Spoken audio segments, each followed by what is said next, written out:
नाम अमाल में नेकिन जी गुलकारी करूं मोमिनो रोज़न जे लाइ रमज़ान जी तैयारी करूं मोमिनो रोज़न जे लाइ रमज़ान जी तैयारी करूं नाम अमाल में नेकिन जी गुलकारी करूं मोमिनो रोज़न जे लाइ रमज़ान जी तैयारी कयूं ॾींहं जो रोज़ा रखी रब जे अॻियां आज़ी कजे रात जो क़याम तरावीह में धणी राज़ी कजे ॾींहं जो रोज़ा रखी रब जे अॻियां आज़ी कजे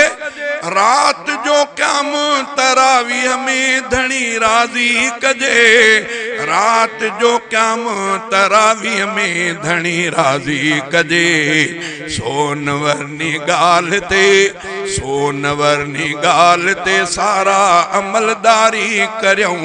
मोमिनो रोज़न जे लाइ रमज़ान जी तैयारी करूं मोमिनो रोज़न जे लाइ रमज़ान जी तैयारी करूं नाम अमाल में नेकिन जी गुलकारी करूं नाम अमाल में नेकिन जी गुलकारी करूं मोमिनो रोज़न जे लाइ रमज़ान जी तैयारी कयूं मोमिनो रोज़न जे लाइ रमज़ान जी तैयारी कयूं रहमतुन ऐं बरकतुन बख्शिश भरियो ही माह हुआ सोलड़ाई असाणो हिन में सर चंदो अल्लाह हुआ रहमतुन ऐं बरकतुन बख्शिश भरियो ही माह हुआ सोलड़ाई असाणो हिन में सर चंदो अल्लाह हुआ सोलड़ाई असाणो हिन में सर चंदो अल्लाह हुआ फितरो सदको खैर ॾई मीज़ान खे भारी करूं मोमिनो रोज़न जे लाइ रमज़ान जी तैयारी करूं मोमिनो रोज़न जे लाइ रमज़ान जी तैयारी करूं नाम अमाल में नेकिन जी गुलकारी करूं मोमिनो रोज़न जे लाइ रमज़ान जी तैयारी करूं मां हमदर्दी रवादारी जो ऐं सार जो ही आहे हिक ॿिए साण मोहब्बत मेठ जो ऐं प्यार जो माओ हमदर्दी रवादारी जो ऐं सार जो ही आहे हिक ॿिए सां मोहब्बत मेठ जो ऐं प्यार जो ही आहे हिक ॿिए सां मोहब्बत मेठ जो ऐं प्यार जो आ अमल सुहिणो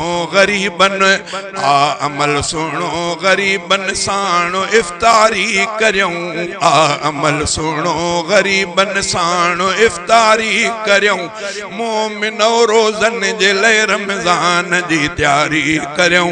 मोमिनो रोज़न जे लाइ रमज़ान जी तैयारी कयूं नाम अमाल में नेकिन जी गुलकारी करूं मोमिनो रोज़न जे लाइ रमज़ान जी तैयारी करूं शब कदर जे छांव में क़ुरान आ नाज़िल थियो हिन महीने शान हिन उम्मत के ही हासिल थियो शब कदर जे छांव में क़ुरान आ नाज़िल थियो हिन महीने शान हिन उम्मत के ही हासिल थियो हिन महीने शान हिन उम्मत के ही हासिल थियो सब पके क़ुरान ऐं रमज़ान सां यारी करूं सब पकी क़ुरान ऐं रमज़ान सां यारी करूं मोमिनो रोज़न जे लाइ रमज़ान जी तैयारी कयूं मोमिनो रोज़न जे लाइ रमज़ान जी तैयारी कयूं कुछ न कुछ पोएं ॾहाके में असां मां एतिकाफ़ कुछ तकन पोएं ॾहाके में असां मां एतिकाफ़ रब जे घर जे भी अंदर पंहिंजा करायूं ॾोह माफ़ रब जे घर जे अंदर पंहिंजा करायूं ॾोह माफ़ पोइ पढ़ी ईद उल फितर पोइ पढ़ी ईद उल फितर सोहराब दिलदारी करियूं पोइ पढ़ी ईद उल फितर सोहराब दिलदारी करियूं